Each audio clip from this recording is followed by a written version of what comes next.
mukmin di hadapan Allah ketika dia memahami tentang doa, memahami latar belakang tentang doa, dan apa yang kita minta di dalam doa itu, maka ini merupakan nilai kemuliaan besar pada kehidupan seorang mukmin kepada Allah. Nah, inilah yang menjadikan kita membahas tentang doa. Kita sekarang akan membahas doa Rabbana yang keempat, di mana doa ini adalah doa yang disampaikan oleh Nabi Adam. Di dalam surat A'raf ayat yang ke-23 kita akan membahas sebuah doa yang sangat terkenal, yaitu doa yang diucapkan Nabi Adam. Ini merupakan doa yang paling tua yang ada pada kehidupan manusia. Doa yang pernah diucapkan manusia yang paling panjang sejarahnya di dalam kehidupan dan memiliki histori yang paling tua, yaitu adalah doa ini. Dan tidak ada yang mengalahkan bagaimana senioritas doa ini, karena doa ini diucapkan oleh Nabi Adam tepat ketika beliau diturunkan dari surga. Berarti merupakan doa pertama yang diucapkan manusia di dalam kehidupannya adalah doa Rabbana dzalamna anfusana. Dan ini menunjukkan kepada kita tentang keutamaan besar yang dimiliki pada doa ini.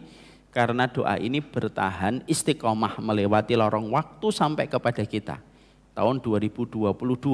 Kalau bukan karena keberkahan yang dimiliki pada perkara itu, tentunya perkara itu sudah rontok melewati waktu dan melewati sejarah. Berarti para ulama mengatakan ini merupakan doa yang besar. Ini merupakan doa yang memiliki keutamaan dan memiliki kandungan yang sangat agung pada kehidupan. Sampai Allah sendiri yang mengawetkan dan mengabadikan doa itu terus ada pada kehidupan manusia dan menjadi salah satu doa yang dipanjatkan oleh orang yang beriman. Hampir-hampir setiap imam, hampir-hampir setiap ustadz yang masih membimbing para jamaahnya di dalam berdoa tidak pernah melewatkan doa ini, karena keutamaan besar yang dimiliki oleh doa ini. Makanya ini merupakan doa yang sejatinya layak mendapatkan prioritas pada kehidupan kita untuk kita ketahui. Maka sebelum kita membahas tentang doa ini, tentunya ini bercerita tentang Nabi Adam. Kita bahas dulu dari aspek sejarahnya. Walaupun kita tidak membahas tentang detail, tapi saya ingin menjelaskan beberapa hal yang berkaitan tentang doa ini, supaya doa ini betul-betul kita pahami sejarahnya dan bagaimana sampai doa ini diucapkan oleh Nabi Adam dan Allah awetkan doa ini sampai kepada kita. Pertama, ada beberapa poin penting yang menjadi latar belakang dari doa ini dan memiliki keterkaitan dengan doa ini, yaitu doa Rabbana dzalamna yang diucapkan oleh Nabi Adam. Di mana ada beberapa poin ini yang apabila tidak kita jelaskan dan tidak kita jawab dengan referensi, dan apabila kita sampai terputus referensi kita tentang doa ini, bisa berakibat fatal, karena kerusakan yang ditimbulkan dari salah berpikir itu terkadang jauh lebih parah daripada kerusakan yang ditimbulkan dari syahwat ketika melakukan dosa. Saya ulang kembali, Pak. Ini perkataan dari Imam Ibnu Qayyim. Kesalahan kita dari cara kita berpikir yang salah itu terkadang bisa berdampak lebih parah daripada kesalahan yang dilakukan oleh anggota badan ketika tertarik dengan syahwat. Karena apa? Salah berpikir itu masuk pada ranah syubhat. Adapun dosa yang dilakukan oleh anggota badan itu adalah syahwat. Sebesar-besarnya syahwat, maka pada dasarnya tidak akan pernah mampu mengalahkan pekatnya dosa syubhat dalam kehidupan manusia. Makanya hati-hatinya kita itu bukan hanya kepada syahwat. Syahwat itu apa? Zina, khamar, itu syahwat. Tapi syubhat itu lebih parah daripada syahwat. Karena orang yang melakukan perkara syubhat dikatakan oleh Imam Ibnu Qayyim, dia tidak akan pernah merasa bersalah ketika dia telah melakukan perkara yang salah dari kesalahan dia berpikir. Ya, makanya yang menjadi senjatanya dajjal-dajjal kecil sebelum munculnya dajjal besar itu ada dua pilar kekuatan dajjal-dajjal kecil sebelum menyambut kedatangan big bossnya mereka, yaitu fitnatus syahwat dan fitnatus syubhat. Nah, ini hati-hati nih, fitnatus syubhat itu melalui pikiran, di mana pikiran itu mengambil sebuah narasi yang mengambil sebuah kesimpulan, di mana kesimpulan itu sama sekali tidak sesuai dengan apa yang disimpulkan dan disampaikan oleh Rasulullah dan disampaikan oleh Allah. Itu namanya syubhat. Ini bukan berarti nanti kita meremehkan syahwat. Kok kamu ngikutin syahwat? Ya, lebih ringan daripada ngikutin syubhat? Nah, bukan gitu. Tapi ini menunjukkan betapa kita harus memiliki kewaspadaan. Kewaspadaan manusia itu bukan hanya kepada syahwatmu, tetapi kewaspadaan kita sebagai mukmin itu kepada perkara syubhat, Pak. Terlebih ketika kita hidup pada zaman era teknologi, media, yang mana storytelling itu datang pada feed kehidupan kita bukan hanya per jam, tapi per detik, Pak. Dan Imam Ibnu Qayyim sudah menyampaikan kepada kita, hati-hati terhadap apa yang kamu baca, karena apa yang kamu baca menjadi menu apa yang kamu pikirkan, dan apa yang kamu pikirkan itu menjadi komoditi paling utama yang dilakukan oleh setan untuk menyesatkan manusia dari jalan kebenaran. Ya, makanya hati-hati di dalam kita membaca. Kesalahan di dalam mengambil referensi itu berakibat parah. Dan itu menyebabkan seseorang bisa terlempar jauh dari tuntunan yang disampaikan oleh Allah dan Rasulnya. Itulah namanya syubhat. Makanya supaya tidak ada syubhat di dalam pemikiran kita harus menjawab ini. Beberapa hal yang masih berkaitan tentang Nabi Adam. Contoh yang sering saya peroleh dan sering saya dapatkan tentang Nabi Adam adalah bagaimana orang-orang liberal sering sekali menggunakan kisahnya Nabi Adam ketika menjumpai iblis tidak mau sujud kepada Adam. Maka sesungguhnya dikatakan bahwasanya iblis itu lebih bertauhid daripada malaikat. Karena dia tidak mau sujud kepada Adam. Karena dia tahu bahwasanya sujudnya hanya diperuntukkan kepada Allah. Perkataan ini kan banyak, Pak. Dan perkataan ini salah satu di antara rumpun ilmu yang sering disampaikan oleh kalangan liberal. Makanya kita harus jawab. Karena hal-hal semacam ini memang tampaknya sepele, tetapi apapun yang berkaitan tentang syubhat itu tidak ada yang sepele. Dan itulah kita harus kembali kepada ilmu supaya kita mampu untuk menjawab setiap keraguan yang selalu ditimbulkan oleh setan ketika menimbulkan sebuah fitnah yang bernama syubhat.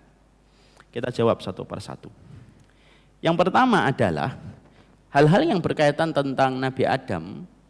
Dalam peristiwa sampai beliau mengucapkan doa Rabbana dzalamna anfusana wa illam taghfir lana wa tarhamna lanakunanna minal khasirin. Yang pertama itu adalah kenapa sih Nabi Adam harus memakan buah yang diharamkan oleh Allah?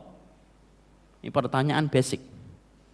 Coba Nabi Adam tidak memakan buah yang diharamkan oleh Allah. Mungkin kita semuanya tidak perlu tinggal di Kemang, Pak. Mungkin kita masih berada di surga. Kenapa Nabi Adam memakan buah yang diharamkan oleh Allah?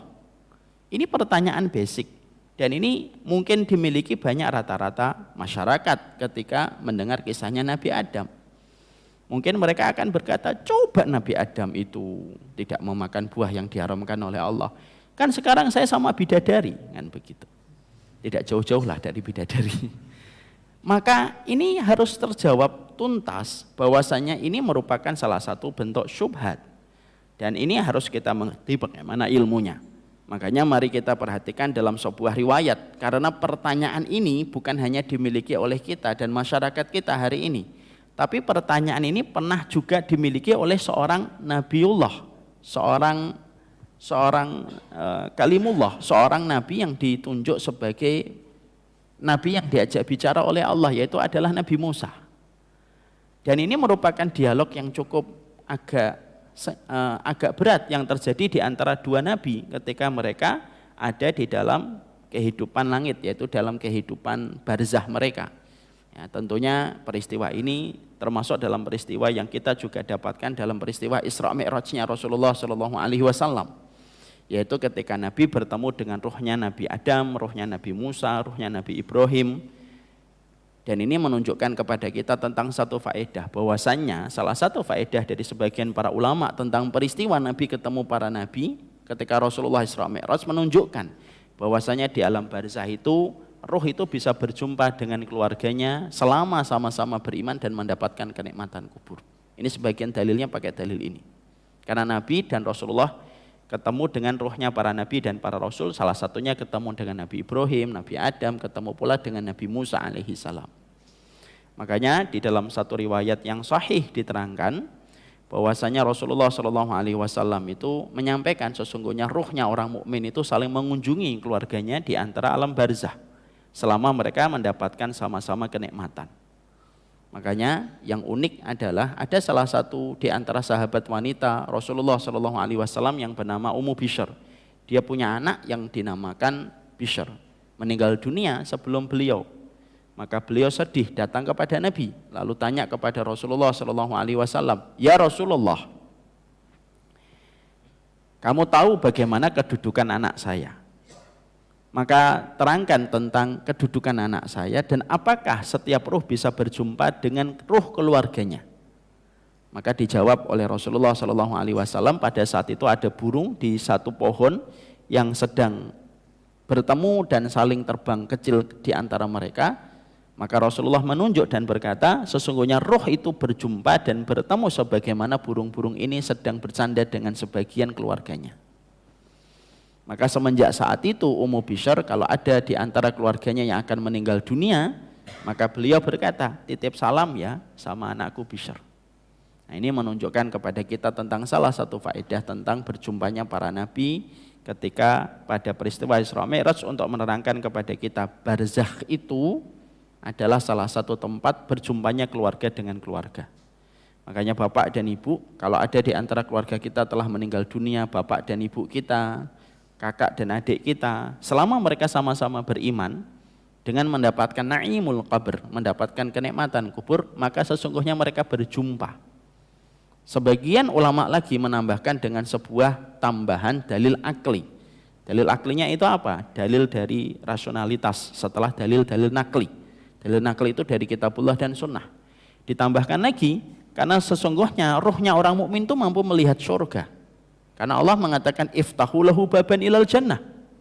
Jadi ruh itu kalau sudah bisa menjawab fitnah yang disampaikan Munkar dan Nakir, di dalam pertanyaan yang ditujukan kepada setiap manusia di dalam alam barzah, maka Allah itu mengatakan waftahu lahu baban ilal jannah. Buka antara dirinya dengan surga, lalu dia bisa melihat surga sepanjang mata memandang.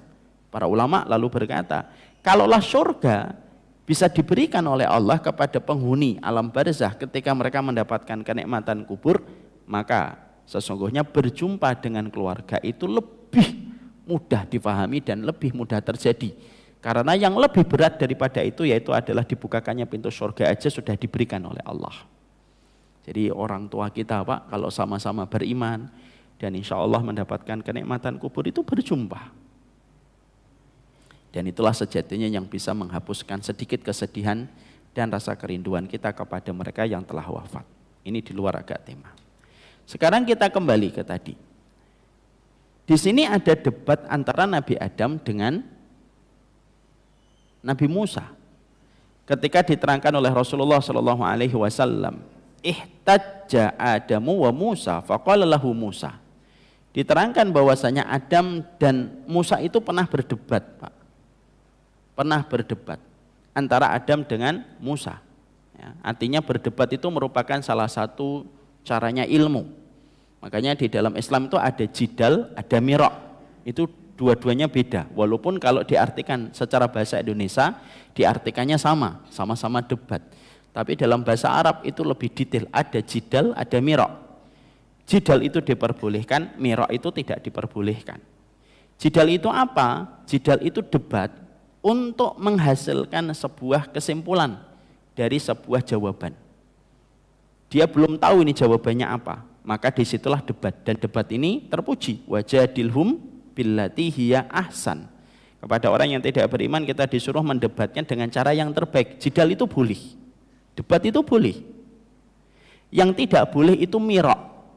Mirok itu apa? Mirok itu adalah setelah datangnya petunjuk dan setelah datangnya keterangan masih lagi didebat. Apa yang didebat setelah keterangan itu mirok, dan mirok ini adalah sebuah dosa. Dan siapapun yang meninggalkan mirok, maka sesungguhnya dia akan mendapatkan sebuah rumah di surga. Contohnya mirok itu gimana? Contoh, adakah Nabi setelah Rasulullah Shallallahu Alaihi Wasallam? Lalu kita debat, ada Nabi setelah Rasulullah? Tidak, itu namanya mirok, tinggalkan. Maka bagimu rumah di surga. Apakah zina itu diperbolehkan selama sama-sama ridho dan sama-sama boleh? Itu mirok itu, nggak usah ditanggapin. Makanya tidak setiap perkataan itu harus ditanggapin, Pak. Karena apa? Menunjukkan kualitas akal kita. Zaman fitnah itu kita terkadang dipaksa untuk berkomentar kepada setiap perkara. Nggak usah dikomentari semua perkara itu. Kenapa? Karena kita tahu harus kualitas diri kita itu di mana, dan tidak semua perkara harus dibantah. Makanya ada sebuah perkataan, Ikhtiyarur rajul dalilu unwanu aqlih. Pilihan seseorang itu menunjukkan kualitas akalnya. Nah, itu namanya adalah mira'. Nah, di sini dikatakan ihtajja Adamu wa Musa. Debat antara Musa dengan Adam. Ini saya jelaskan dulu kata ihtajja karena mungkin ada sebagian dari kita yang menganggap, lu kok Nabi debat? Nabi debat itu wajar, Pak. Malaikat aja pernah debat. Antara malaikat rahmat dengan malaikatul adab ketika menjemput ruhnya pembunuh 100 nyawa. Debat atau tidak debat? Debat. Debat untuk menerangkan pandangan kita, mencari pendapat yang paling kuat itu diperbolehkan. Makanya Masya Allah ya, kadang-kadang ada sebagian ikhwan mengatakan fulan begini, tapi ketika diajak ayo kita ketemu, debat, oh saya ninggalkan debat. Ini salah ini. Selama debat itu berupaya untuk mendapatkan ilmu, maka diperbolehkan. Kita kembali kepada riwayatnya. Ihtaja Adamu wa Musa, faqala lahu Musa. Ketika saat itu Adam dan Musa itu bertumpah, mereka berdebat. Maka Musa berkata kepada Nabi Adam, Anta Adamul ladzi akhrajatka khati'atuka minal jannah. Wahai Nabi Adam, engkau ini bapaknya manusia dan engkaulah yang menjadikan manusia itu dikeluarkan dari surga disebabkan kesalahanmu. Ini gara-gara kesalahanmu ini. Akhirnya semua manusia itu dikeluarkan dari surga. Masya Allah ya. Bapak paling senior disalahkan anak keturunannya, Pak. Ini gara-gara kesalahan kamu ini. Ya. Ketika Nabi Adam mendapatkan apa yang dilakukan oleh Nabi Musa pada saat itu, maka faqala lahu Adam. Bagaimana Adam itu lalu Adam itu berkata kepada Nabi Musa, peristiwa ini terjadi bukan dalam kehidupan di dunia, Pak. Dalam kehidupan di alam barzakh. Dalam kehidupan di alam barzakh. Faqala lahu Adam, maka Adam itu berkata kepada Musa, Anta Musa alladzi istafaqallah bi risalatihi wa bi kalamih. Wahai Musa, seorang nabi yang telah dipilih oleh Allah untuk menyampaikan risalah dan telah dipilih oleh Allah untuk menjadi kalamnya Allah. Summa talumuni ala amrin qaddara ala alayya qabla an ukhlaq. Faqala Rasulullah sallallahu alaihi wasallam fahajja Adamu Musa marratain. Lalu saat itu Nabi Adam berkata, wahai Musa, kamu ini nabi, menyampaikan risalah. Kamu juga dipilih oleh Allah sebagai kalimullah, orang yang diajak bicara oleh Allah. Atalumuni ala amrin qad qudira qabla an ukhliqa. Gimana kamu bisa nyalahin saya terhadap satu peristiwa yang terjadi, di mana peristiwa itu telah ditetapkan di dalam takdirnya Allah sebelum saya diciptakan.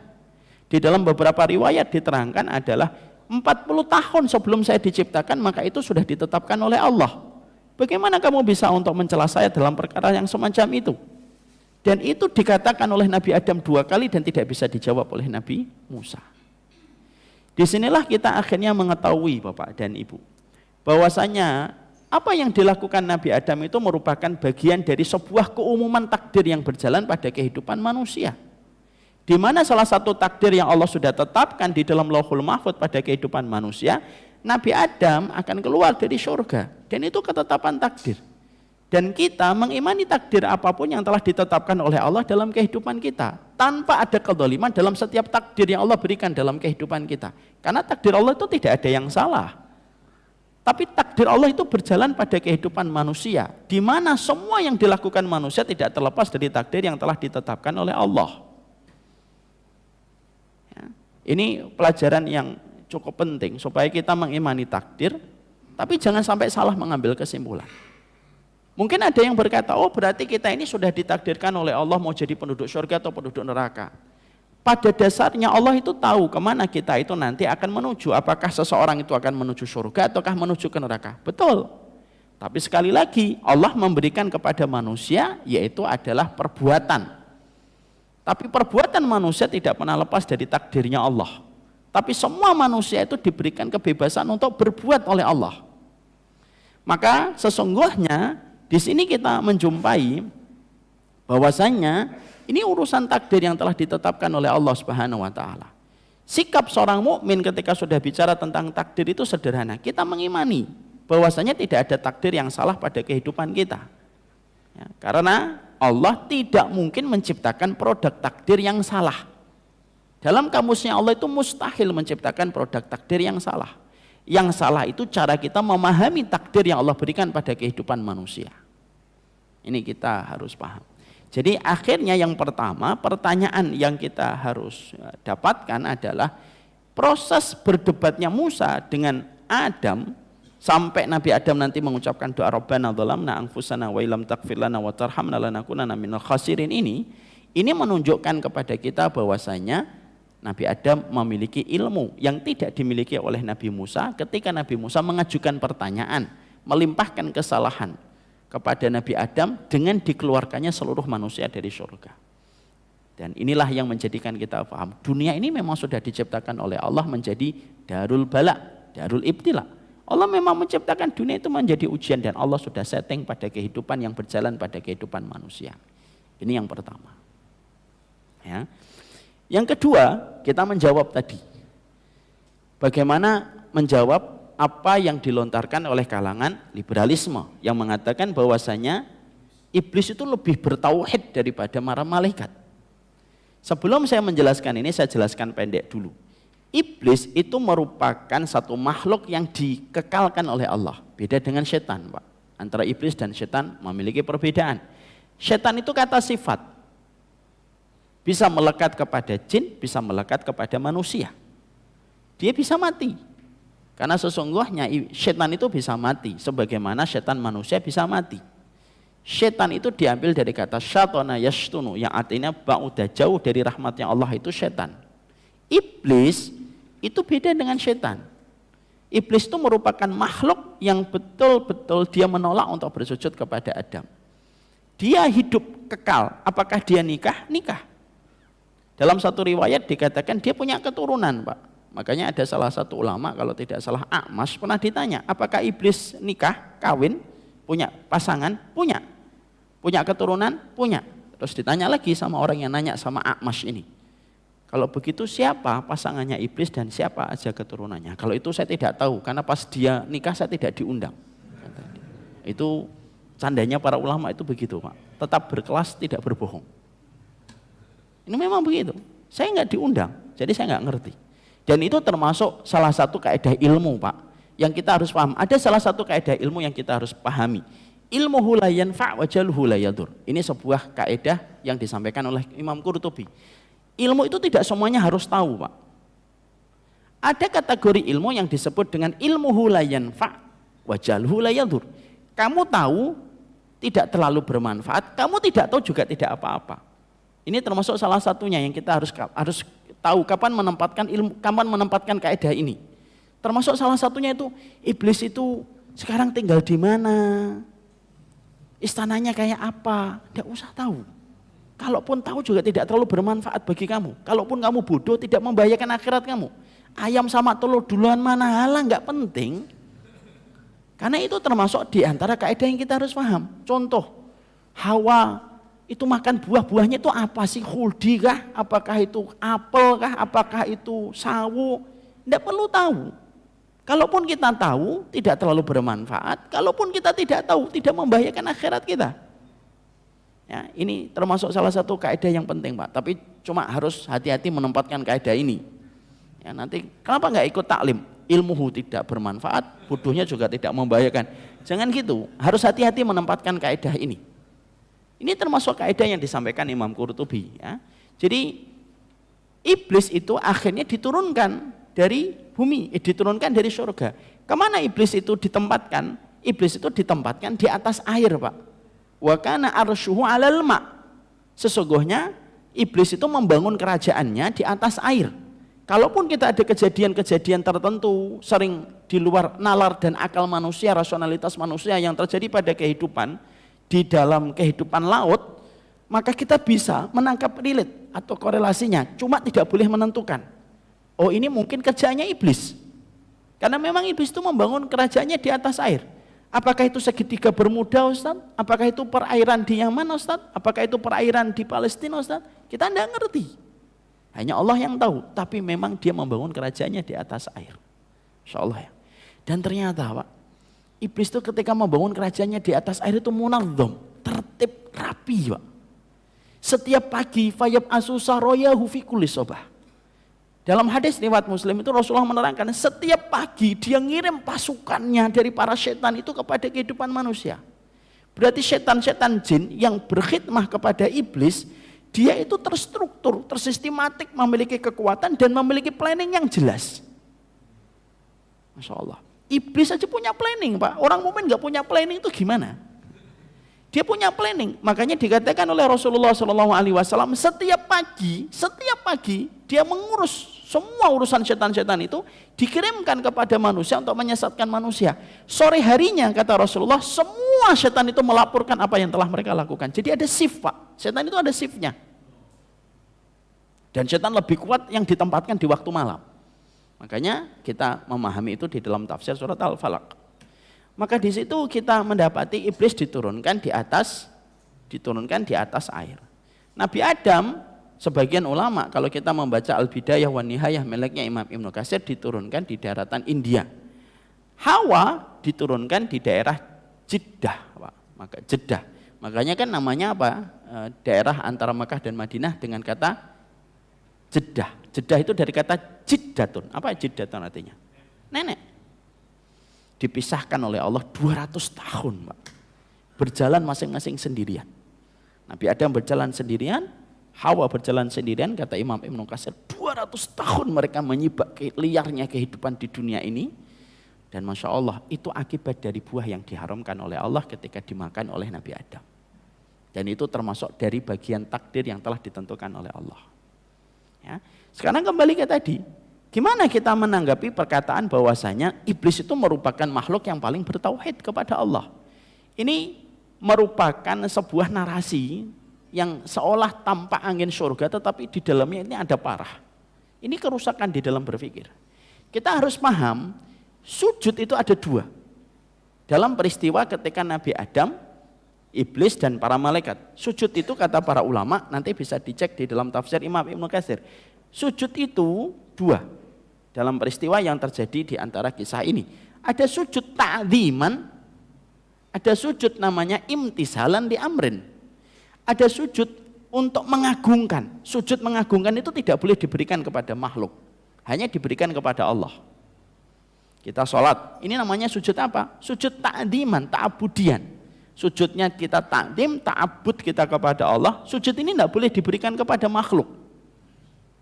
Ada sujud yang kedua, sujud imtisalan li amrin, li awamirin. Sujud yang kedua itu sujud karena melaksanakan perintah. Maka perintahnya Allah kepada para malaikat dan termasuk iblis, itu perintahnya sujud, bukan sujud ta'abudian, tapi sujudnya itu melaksanakan perintahnya Allah.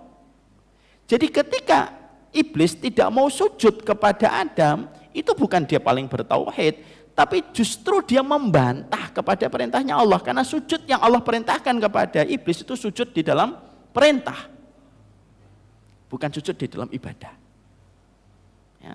Jadi ini hal yang sudah disampaikan oleh para ulama dulu. Dan itulah kerjaannya orang-orang kalau sudah menjadi liberal di dalam pemikiran. Mereka akan berusaha menutupi semua kebenaran yang telah jelas dan gamblang menjadi samar-samar, Pak. Dan itulah yang kita jawab. Sesungguhnya iblis itu bukan makhluk yang bertauhid, karena makhluk yang bertauhid itu selalu melaksanakan perintah. Maka menolaknya perintahnya iblis kepada Allah untuk bersujud kepada Adam sebagai bentuk untuk memenuhi perintahnya Allah, maka inilah yang dijadikan inilah yang menjadikan akhirnya iblis itu menjadi makhluk yang terlaknat di hadapan Allah, dijauhkan dari rahmat, mendapatkan sifat ar-rajim, al-bu'du anir rahmah, disebabkan ketika dia tidak memenuhi perintahnya Allah. Jadi secara referensi, apa yang disampaikan oleh kalangan liberal itu secara confirm, sah dan meyakinkan itu salah. Ya. Dan itu ternyata mudah untuk mematahkan argumen yang dimiliki sama mereka. Pertanyaan kita, kenapa iblis itu tidak mau sujud kepada Adam? Banyak di antara penuntut ilmu mereka itu mengatakan bahwasanya tidak mau sujudnya iblis kepada Adam disebabkan karena kesombongan. Salah, Pak. Kesombongan itu natijah, kesombongan itu hasil. Tapi dosa pertamanya iblis itu bukan kepada sombong, al-kibru. Tapi pertama kali pencetus kenapa iblis itu tidak mau sujud kepada Adam itu apa? Salah di dalam menetapkan kias. Salah menetapkan analogi. Ini loh, hati-hati sama kerangka berpikir ini. Kenapa? Iblis itu salah menetapkan kerangka berpikir. Makanya di dalam kitab Al-Masail Al-Jahiliyah diterangkan, kesalahannya iblis itu bukan sombong. Sombong itu akses dari kesalahan pertama. Hasil dari kesalahan pertama itu menimbulkan kesombongan. Tapi kesalahan pertamanya iblis itu apa? Kesalahan pertamanya iblis itu adalah salah di dalam menetapkan qiyas. Ketika dia mengatakan khalaqtani min nar wa khalaqtahu min tin. Engkau ciptakan aku dari api dan engkau ciptakan Adam dari tanah. Lalu iblis pikirannya liar. Oh ternyata api itu lebih mulia daripada tanah. Itu menurut sudah suruh. Sampai mana tadi ya? Oh ya. Jadi pikirannya setan itu liar. Lalu dia menetapkan sebuah kias. Oh ternyata api itu lebih baik daripada tanah. Dan itu dilakukan oleh iblis ketika dia tidak bertanya sama Allah. Makanya salah kias itu berbahaya Pak. Salah analogi itu berbahaya. Berapa banyak hari ini pemikiran menyimpang itu dimulai dari salah di dalam menetapkan kias. Salah menetapkan metode berpikir untuk mendapatkan sebuah jawaban dan kebenaran. Karena iblis merasa kiasnya itu adalah api lebih berpihak kepada dirinya dalam kebaikan daripada tanah, itulah yang akhirnya memunculkan kesombongan. Jadi kesombongan itu selalu ada pencetusnya. Jadi kesombongan itu bukan sesuatu yang sifatnya instan tiba-tiba muncul. Tidak bisa. Kesombongan itu selalu memiliki sebuah muqaddimah. Kesombongan itu selalu memiliki sebuah prolog. Karena kesombongan iblis ada prolognya. Prolognya itu apa? Salah menetapkan metode. Ya, makanya dijawab oleh para ulama. Memang betul yang disampaikan oleh iblis. Bahwasanya iblis itu tanah api itu lebih baik daripada tanah. Para ulama menjawab telak. Bahwasanya tanah itu lebih baik daripada api. Sifatnya tanah menghanguskan, sifatnya tanah meniadakan, sifatnya api menghanguskan, sifatnya api meniadakan, sifatnya api merusak, sifatnya api menghilangkan. Beda dengan sifatnya tanah. Sifatnya tanah itu menumbuhkan. Sifatnya tanah itu mengadakan. Sifatnya tanah itu membuahkan. Sifatnya tanah itu memaniskan setiap buah dan setiap hasil yang ditaruh di dalam tanah. Kata Imam Ibnu Qayyim, ternyata iblis itu tidak pinter-pinter banget sebenarnya. Gitu. Itu kesimpulan dari Imam Ibnu Qayyim. Jadi banyak orang yang menyimpang itu sebenarnya nggak pinter-pinter banget Pak. Cuma mungkin pinter retorika. Pinter retorika ditambahi dengan bahasa-bahasa tampaknya itu bahasa-bahasa ilmiah. Tapi sifatnya itu sebenarnya itu rapuh dia. Kenapa? Dikatakan oleh Allah semua kebatilan itu rapuh karena tidak bisa berhadapan dengan kebenaran yang ditetapkan oleh Allah. Maaf ya, kalau ada pakar fisika, dia pasti memiliki teori-teori yang dia merasa kuat dengan teori itu. Dan dia bisa merasa melawan siapapun, ilmuwan dan fisika, ilmuwan siapapun, lalu dia bisa membantahnya. Itu antara manusia saja begitu. Kebenaran yang ditetapkan oleh Allah itu tidak bisa dipatahkan Pak. Tapi terkadang kebenaran itu bisa di-packaging seakan-akan itu menjadi sebuah keburukan. Itulah yang kita harus paham. Jadi Imam Ibnu Qayyim itu telak ketika beliau itu mengatakan sebenarnya setan itu tidak pintar-pintar banget. Iblis itu tidak pintar-pintar banget.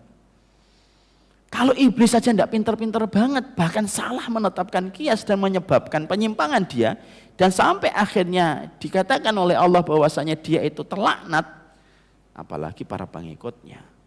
Makanya Dajjal sekuat apapun dia tidak akan bisa menghadapi orang yang berilmu. Makanya ilmu itu harus kuat. Makanya kenapa saya selalu ribut mengatakan dan selalu mengatakan harus punya fondasi ilmu yang kuat. Karena fondasi ilmu yang kuat itu kayak pohon Pak. Di hutan yang sudah ratusan tahun mengakar ke dalam tanah. Ditabrak truk. Bukan pohonnya yang tumbang, truknya yang bonyok. Itulah pentingnya kenapa kita harus menuntut ilmu itu taksil dari bawah pelan-pelan gitu mengakar kuat. Karena tidak ada kebodohan yang kecuali hanya bisa dilawan dengan sebuah perjalanan kita ketika mendapatkan ilmu. Sudah menjadikan kita nikmat, mendapatkan ilmu dan mendapatkan petunjuk, mendapatkan pahala yang paling besar Pak. Apalagi ketika kita hari ini. Masih ingat kan kisahnya Dajjal yang pernah saya sampaikan? Dajjal itu tidak berkutik Pak ketika berhadapan dengan orang yang sudah berilmu. Walaupun dia memiliki kekuatan besar.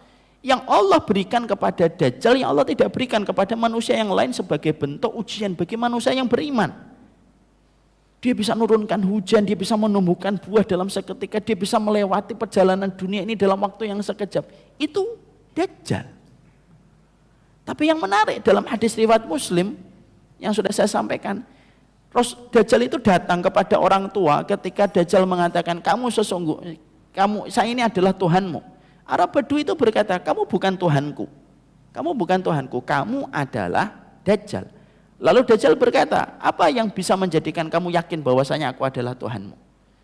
Lalu orang tua itu berkata, kalau begitu hidupkan orang tuaku. Dajjal akhirnya meminta tolong sama setan supaya jin dan setan itu menyerupakan dirinya dengan wajah orang tuanya Arab Badui itu. Bangkitlah orang tua itu dari kuburan yang sebenarnya bukan orang tuanya Arab Badui itu, tapi itu adalah perwujudan dari jin. Lalu orang tua ini yang sebenarnya jin berkata, taatlah kamu sama Tuhanmu ini, karena ini adalah Tuhanmu, dan akhirnya menjadi pengikutnya Dajjal. Yang menarik adalah Dajjal itu akhirnya mendatangi seorang pemuda. Pemuda itu dibelah, dipotong jadi dua. Lalu dikatakan kepadanya bahwasanya saya adalah Tuhanmu, tapi pemuda itu mengatakan kamu Dajjal. Dipotong lagi, lalu mengatakan saya Tuhanmu, kamu Dajjal.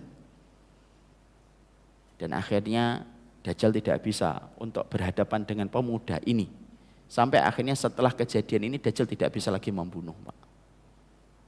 Dan kenapa Rasulullah menyampaikan kisah ini? Rasulullah itu ingin menyampaikan kepada kita, ilmu itu di atas segalanya. Ketika ilmu sudah benar, referensinya dipraktekkan dan diamalkan dan menjadi petunjuk dalam kehidupan, sampai fitnahnya Dajjal pun tidak berkutik di hadapan mereka yang berilmu. Makanya Bapak kan paham kenapa surat Al-Kahfi itu dijadikan salah satu surat yang dibaca dan dijadikan mukjizatnya atau keutamaan dari surat Al-Kahfi itu 10 ayat yang pertama menghadapi fitnahnya Dajjal. Karena surat Al-Kahfi ini kalau kita faham mutiara yang ada di dalam pelajaran surat Al-Kahfi, maka sudah cukup menjadikan kita memiliki furqan untuk membedakan yang baik dan benar. Membedakan yang benar dan yang salah. Itulah pentingnya kita memahami dengan ilmu. Karena banyak sekali terkadang kita akan jumpai fenomena dalam kehidupan itu. Orang-orang yang bisa itu berkata tetapi dengan sebuah narasi yang sifatnya narasi itu memalingkan seseorang dari kebenaran. Ya. Jadi disitulah kita akhirnya memahami poin yang kedua.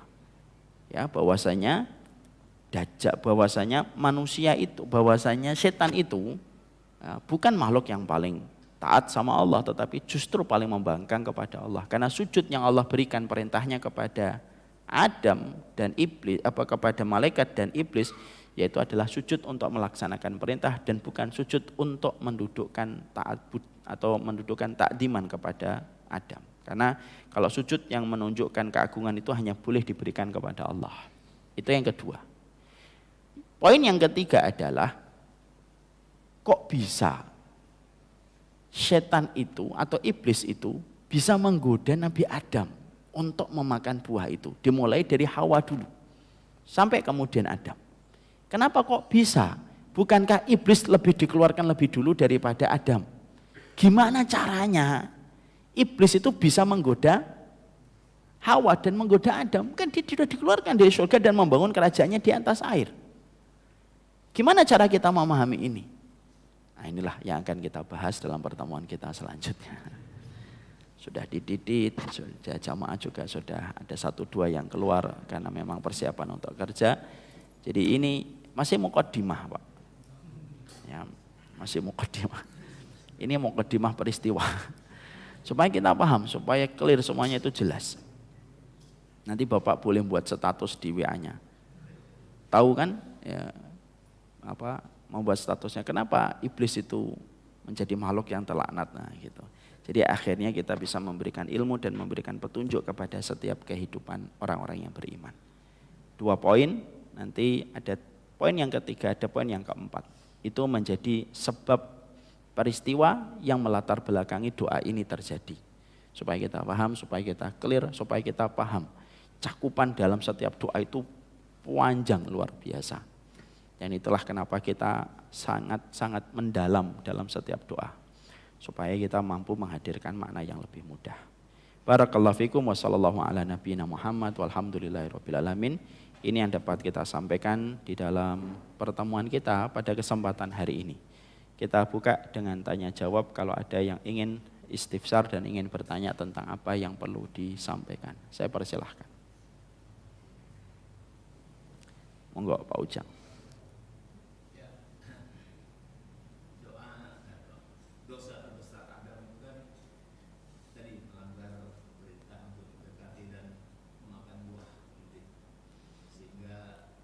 Apakah buahnya khuldi ataukah tidak?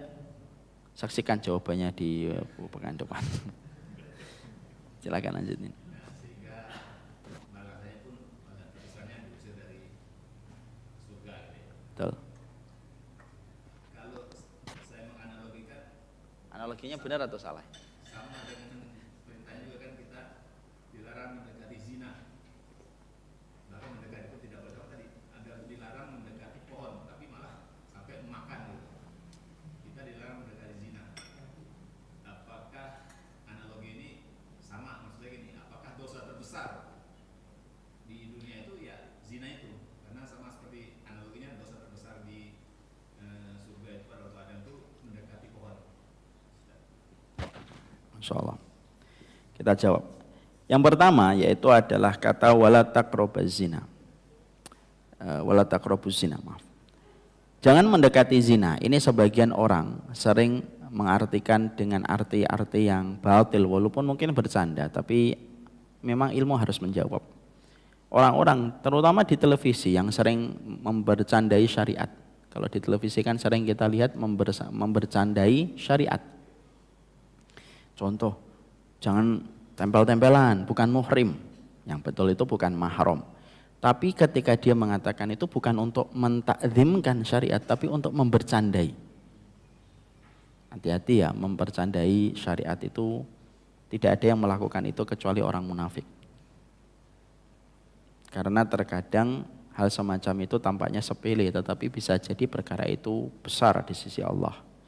Wa innal abda la yaqulu bil kalimah ma yara fiha ba'san illa abadallahu minha sab'ina kharifan. Ada seorang hamba mengucapkan satu kata yang dia anggap ringan, tapi gara-gara satu kata itu dia bisa ditenggelamkan oleh Allah sejauh 70 musim perjalanan di neraka hanya karena satu ucapan yang dipandang terlalu ringan.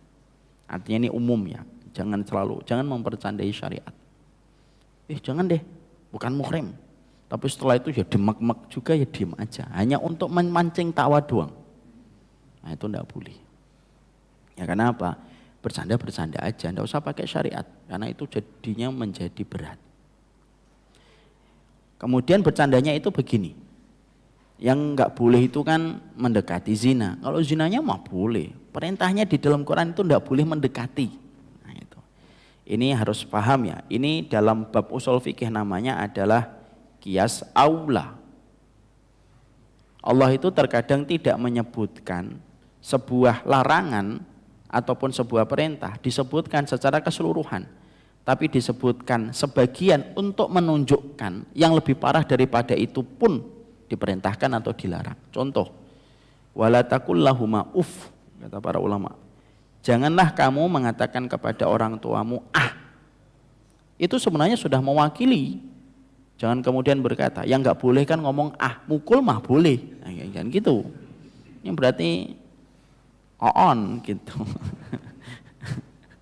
Jadi Allah itu terkadang menyebutkan itu part yang kecil untuk menunjukkan bahwasanya perkara itu besar. Yang part kecil aja nggak boleh, apalagi yang lebih besar. Itu namanya qiyas aula, Pak. Ya. Makanya ini yang kita harus paham tentang bagaimana menyikapi orang yang bercanda. Oh nggak apa-apa kok zina itu, yang nggak boleh itu mendekati. Tetapi kalau zinanya boleh, enggak. Yang ketiga, apakah zina merupakan salah satu dosa yang besar? Iya, salah satu dosa besar dalam syahwat itu zina. Tidak ada air yang paling najis kecuali air yang tumpah sebelum terjadinya ijab qabul, dan tidak ada rahim yang paling najis kecuali rahim yang terbasahi dengan airnya laki-laki sebelum terjadinya ijab qabul. Orang yang melakukan zina itu 4 perkara sekaligus langsung hilang. Kehormatan, agama, nasab, dan agama. Kehormatan dirinya hilang, kehormatan nasabnya jadi hilang, kehormatan dinnya jadi hilang, kehormatan apa yang satu ini?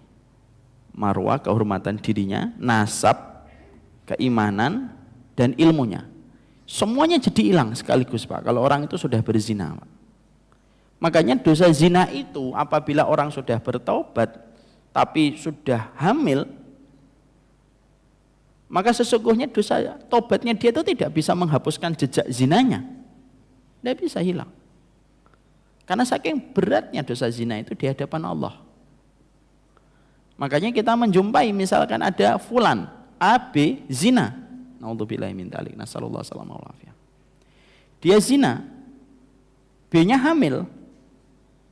Setelah itu menikah. Anak itu terjadi sebelum proses ijab qabul. Namanya waladun lil firash. Anak yang dinisbatkan nasabnya kepada tempat tidur.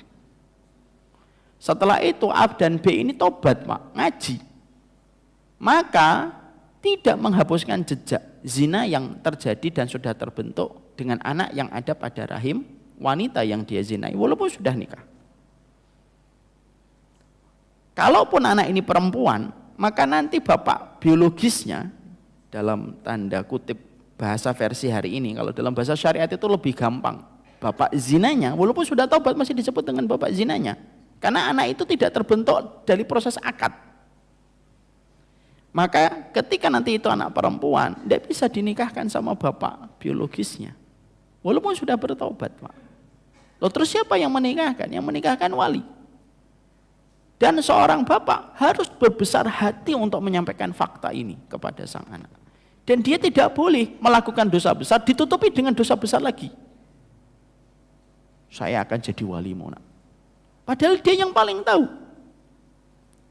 bahwasanya apa yang telah terjadi. Balil insanu ala nafsihi basirah. Semua manusia itu paling tahu dosa yang telah dikerjakan. Makanya Allah itu menggunakan CCTV dalam kehidupan manusia itu apa? CCTV manusia itu ya dirimu. Makanya dalam surat Al-Qiyamah apa? Balil insanu ala nafsihi basirah walau alqa ma'adirah. Manusia itu yang paling tahu dirinya walaupun dia bisa mengemukakan 1000 alasan. Dia tidak bisa Pak menikahkan kalau itu anak perempuan. Ini kisah nyata pernah terjadi, ada seorang bapak-bapak. Saya pernah menyampaikan tentang masalah perzinahan di satu tempat. Setelah itu ada bapak-bapak habis ini selesai saya keluar di antara ramainya jamaah itu ada yang deketin saya. Nangis, aduh saya sudah feeling tidak enak itu. Ini pasti ada hubungannya dengan tema dan materi. Benar, Ustaz anak saya pertama perempuan sekarang kelas 3 SMP. Saya dulu melakukan perzinahan. Padahal bapaknya Masya Allah, secara zahir baik, seorang penuntut ilmu, dan sering saya jumpai di saf yang terdepan. Ketika dia menyampaikan itu kan saya kaget luar biasa. Terus dia mengatakan saya sudah tobat. Saya tahu Pak, saya bisa ngerasakan tobatnya beliau dan semoga Allah menerima tobat beliau insya Allah. Tapi dia mengatakan anak pertama saya ini terjadi sebelum menikah. Nanti kalau saya nikah, apakah tobat saya bisa menjadikan saya menjadi wali? Tidak bisa. Tidak bisa Pak. Tidak bisa saya bilang. Nangis beliau, saya peluk, sabar Pak. Dihadapin Pak. Lebih baik kita ngadepin di dunia daripada nanti beratnya dalam kehidupan di akhirat. Itulah kenapa di dalam Islam semua syariat itu salah satunya itu menjaga supaya tidak terjadinya perzinahan. Kenapa si perempuan itu jalannya di belakang laki-laki? Tidak makruh itu perempuan itu jalan di depan laki-laki. Karena sesungguhnya perempuan ketika jalan di depan laki-laki, maka laki-laki itu akan tercipta syahwatnya dengan melihat bagian belakang perempuan saja. Karena semua yang ada dalam perempuan itu adalah fitnah. Kecuali telah menjadi halal, menjadi sumber kebaikan. Itulah luar biasanya perempuan. Perempuan itu bisa berubah total. Sebelum kita nikahi, semua yang ada pada dia itu menjadi fitnah bagi laki-laki. Suaranya, cara jalannya, cara dia milih pakaian, cara dia milih tas, semuanya jadi fitnah. Tapi kalau sudah dinikahin, semua yang datang dari dia itu sumber kebaikan untuk kita menuju ke akhirat. Makanya Rasulullah mengatakan, tidak ada simpanan terbaik kecuali seorang wanita solihah. Kan Pak Ujang belum punya sekarang. Pernah punya insya Allah. Dan Masya Allah ya. Saya nggak sentimen, memberikan dorongan. Maka sesungguhnya dalam Islam itu sampai jalannya sampai dia disuruh kalau ini begini cara bicaranya, itu semuanya untuk menjaga supaya tidak terjadinya perzinahan. Karena perzinahan itu merusak, Pak. Sangat merusak. Merusak nasab, merusak keturunan, merusak kehormatan. Kenapa? Tidak ada akal. Maaf tadi akal berarti. Kehormatan, agama, nasab, dan akal. Itu empat-empatnya sekaligus rusak, Pak, ketika orang berzina. Orang makan riba, yang dirusak apa? Yang dirusak itu kehormatan dan hartanya. Akalnya enggak. Tapi kalau zina, akalnya rusak, kehormatannya rusak, agamanya rusak, nasabnya rusak. Empat-empatnya rusak. Dan itu tidak pernah terjadi kepada dosa kecuali zina. Makanya dosanya kan berat. Kata Imam Ad-Dahabi dalam kitab Al-Kabair, kalau kita ingin tahu dosa ini terkategori dosa besar atau dosa kecil, setidaknya ada dua indikator dan dua barometer. Satu, lihat Allah mengancamnya dengan kata apa.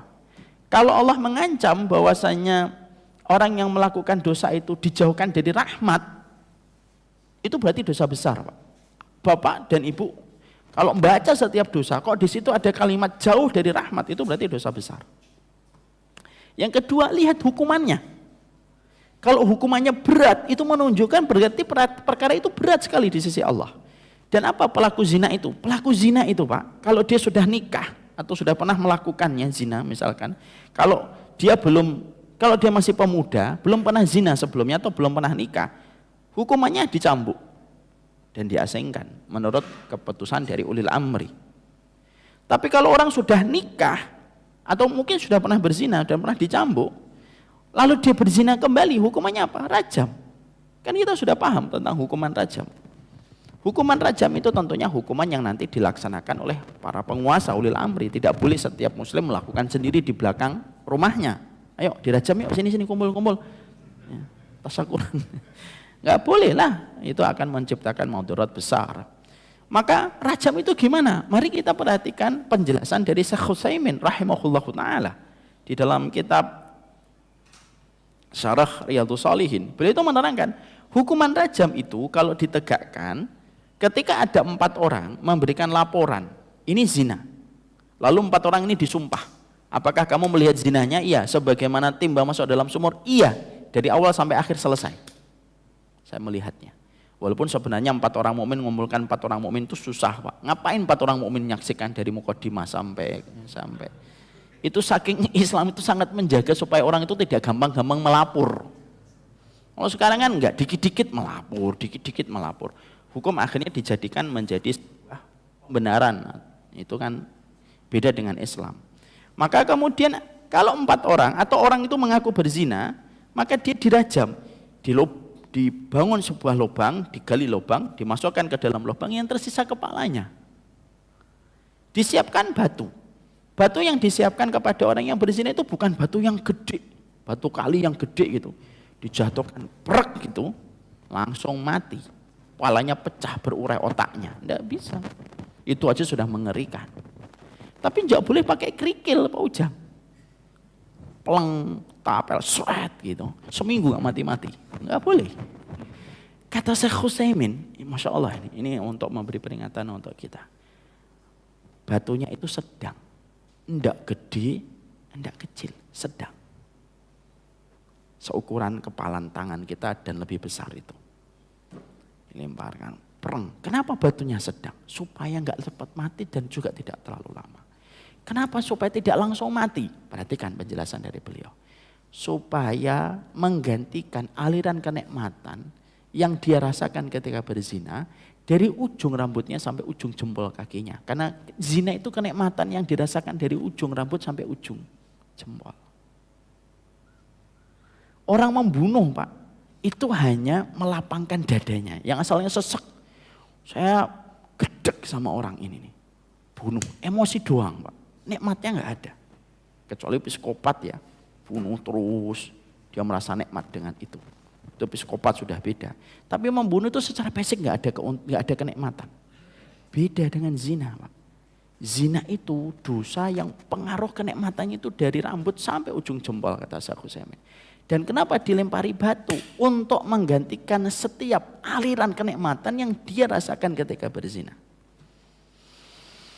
tentunya hukuman ini kalau betul-betul dijalankan kepada seseorang, maka dia tidak lagi mendapatkan hukuman di akhirat. Dan tentunya hukuman di akhirat lebih berat. Gimana kalau kita belum mendapati hukuman itu tegak? Pertama sabar. Yang kedua, maka yang dilakukan orang kalau sudah terjebur pada zina itu gimana? Ya dia betul-betul bertobat dengan tobatan nasuha. Boleh nggak Ustadz dia melempari kepalanya sendiri dengan batu? Ya nggak bisa.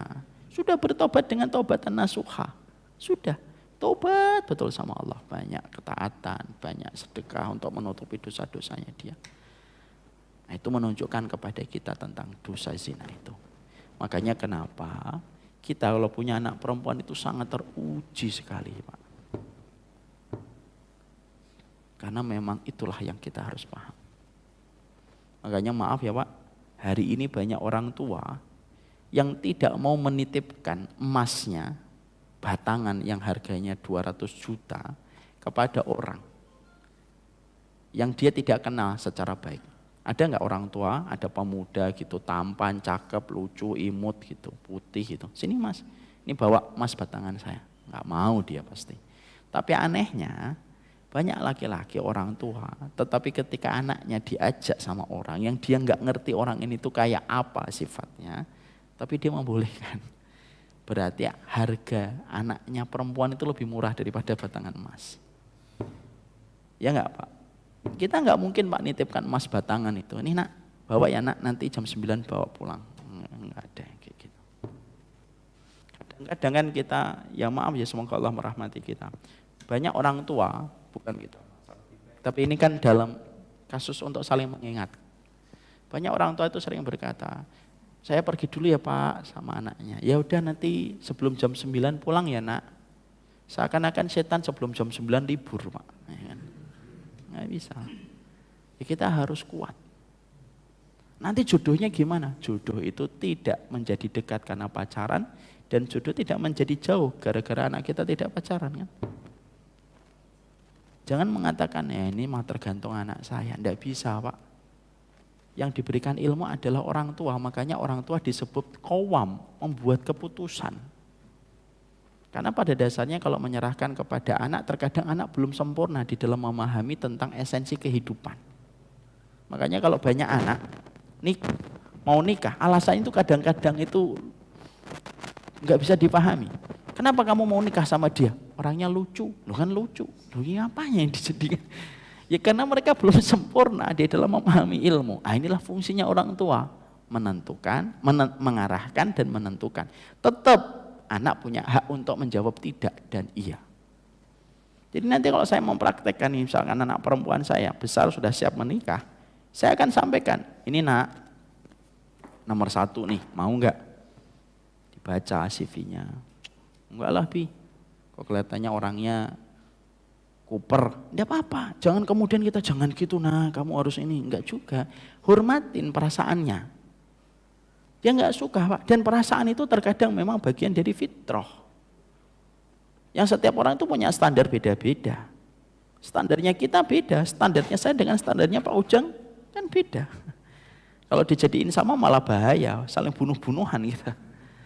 Makanya kita hormatin standar itu. Anak itu harus dihormatin standarnya. Saya nggak mau ini, saya nggak mau ini.